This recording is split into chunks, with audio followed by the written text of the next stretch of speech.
Esto es El laberinto de Minotauro Beca. Es lunes, toca historia y como hacemos de vez en cuando, que nos naufragamos, y nunca mejor dicho, y vais a entender esta semana por qué lo digo,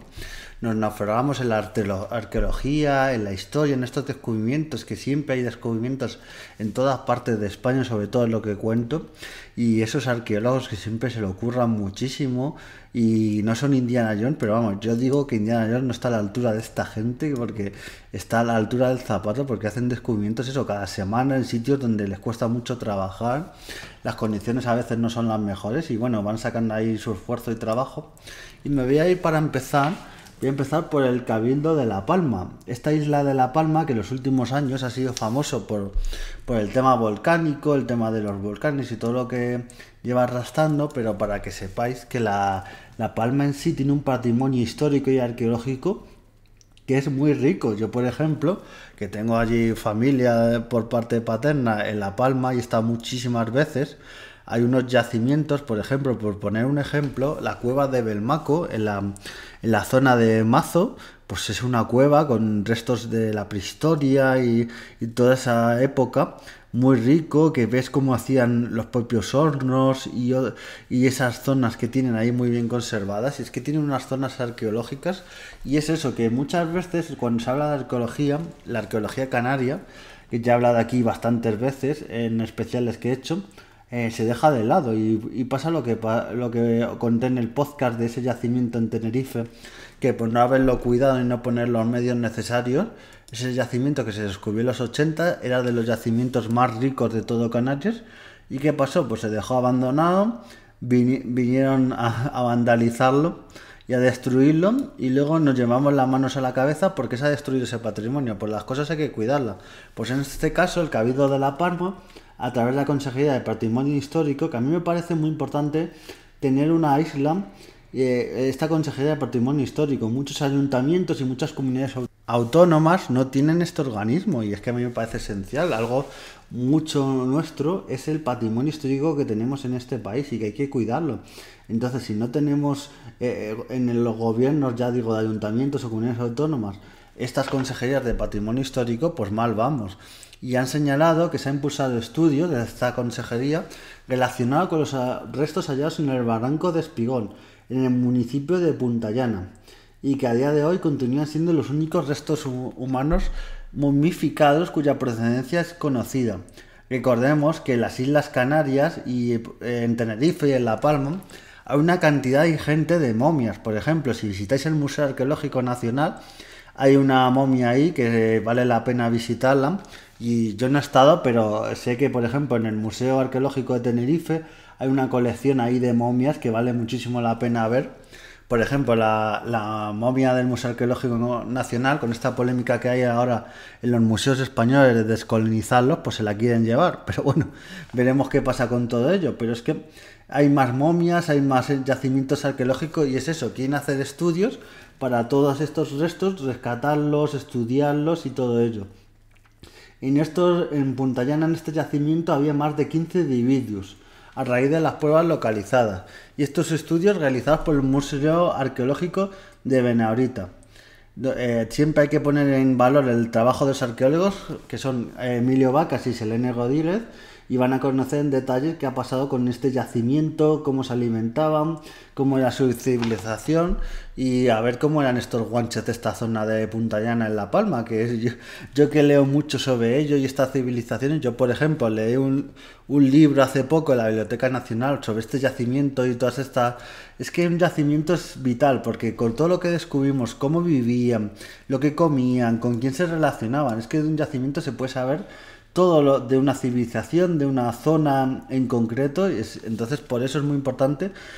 conservarlo y estudiarlo para que sepamos qué había ahí. También destacar que a mí esto me ha dejado de piedra porque, por ejemplo, mi familia, yo he tenido familia por ahí, sigo teniendo, en la zona de Barlovento y la zona de los Sauces. Pues en esa zona de los Sauces hay un yacimiento en la cueva del Tendal, y donde posiblemente allá también se creen momias, restos también de vasijas y todo ello. Y es que en zonas que, por ejemplo, llama la atención porque esas zonas tienen senderos y se practica mucho senderismo y de forma casi accidental se ha descubierto estos yacimientos y me gusta muchísimo y que se siga trabajando en todo ello y para eso las administraciones lo que están dando es dar más recursos, más dinero y es algo que lo que digo yo, que vale muchísimo la pena porque todos estos yacimientos, si los cuidamos y todo ello, van a generar museos, van a generar visitas y riqueza, o sea que es a veces lo que digo yo, el palo y la zanahoria, es la única manera de que, por ejemplo, los políticos entiendan que hay que cuidar nuestra historia, porque si le vendes que hay nuestro patrimonio en la historia hay que conservarlo porque es algo nuestro, muchas veces esto no, es una idea que no atrae, pero si le dices que este patrimonio, estos museos va a traer a turistas y a dinero, pues entonces les cambia un poquito la cara y es algo que hay que hacer hincapié en ello. Y nos cogemos ahora un barquito y desde La Palma nos vamos a la isla de Mallorca y este barco se hunde porque es lo que pasó hace un montón de años.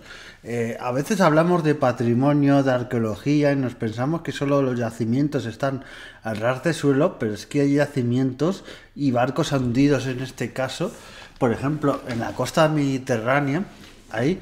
cientos, miles de marcos de época romana, de época medieval y tenemos ahí un patrimonio. También es muy difícil todo ello, a veces no se ha conservado como debiera o es muy difícil rescatarlo o cuando no pasan como pasó con la fragata Nuestra Señora de las Mercedes que viene una empresa mexicana, se lo lleva y luego hay que estar en litigios judiciales hasta decimos, oye, que esto es mío, que esto no te lo lleves. Pues esto pasa muchas veces y es que ha concedido una entrevista a Antonia Roca, que es la vicepresidenta del Conseller de Mallorca,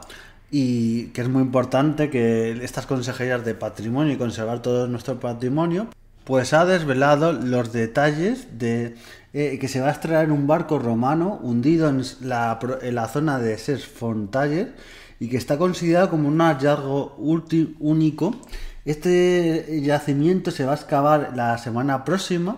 para extraer este barco. Su estado de conservación y carga en las pruebas que se han hecho es compuesta por cientos de ánforas, muchas de ellas que están selladas, y esas labores incluyen labores de limpieza, preparación, o sea que como lo digo yo, a mucha gente ve películas como Indiana Jones y otras y se piensan que lo de ir a excavar un yacimiento, ya sea terrestre o submarino, es ir con un submarino, coger las piezas y irse. No, eso tiene una labor de trabajo y para eso están los profesionales, los que hacen lo de llevarse el tesoro y ya está. Eso no son arqueólogos, como digo yo, esos son ladrones o expoliadores de patrimonio.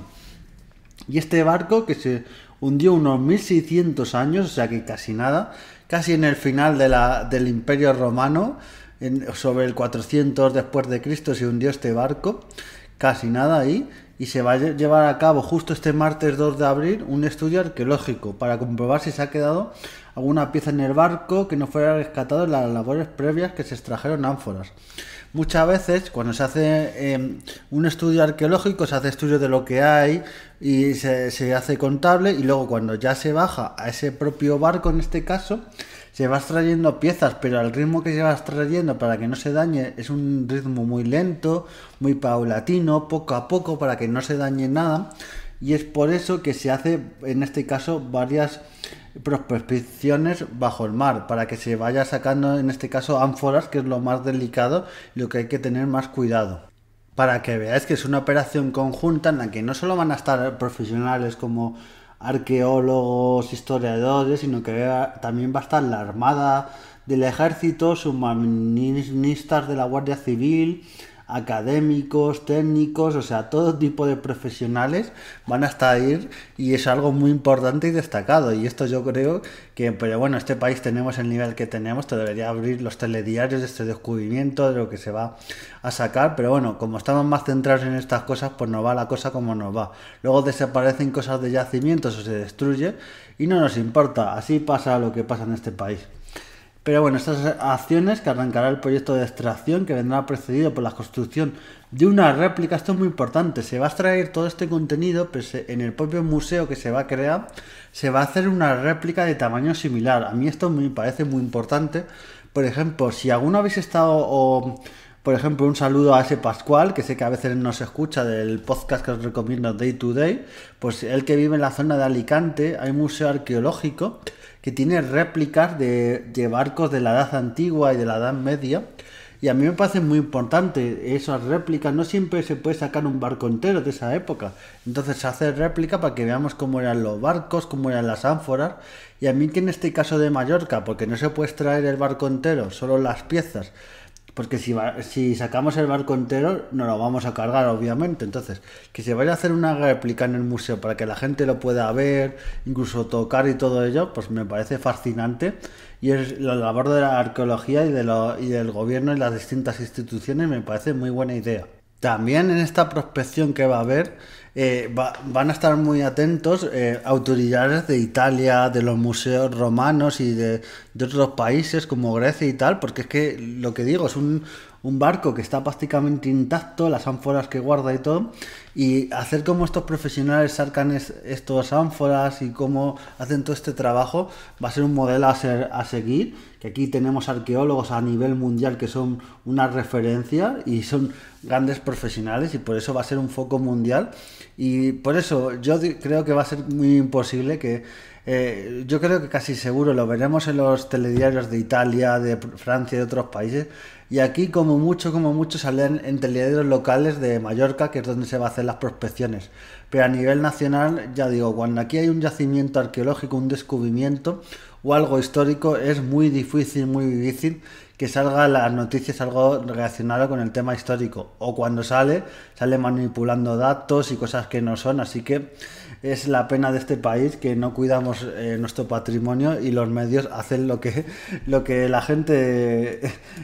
pide. Si la gente no consume ciertas cosas, pues bueno, tenemos los medios que a veces yo digo nos merecemos. Ya casi para acabar, vamos a dar unos detalles de esta operación fascinante. La propuesta es levantar el barco a través de unos cabos, se colocarán por debajo y unos flotadores que irán de lado a lado. Y unas máquinas que van a ir succionando la arena y limpiarán y construirán una especie de canal que posibilitará colocar todo en su lugar. Es que es fascinante cómo se va a sacar el barco, el contenido, o sea, esta prospección lo transportará hasta el castillo de San Carlos y donde ya digo se va a construir un estanque artificial para albergar este barco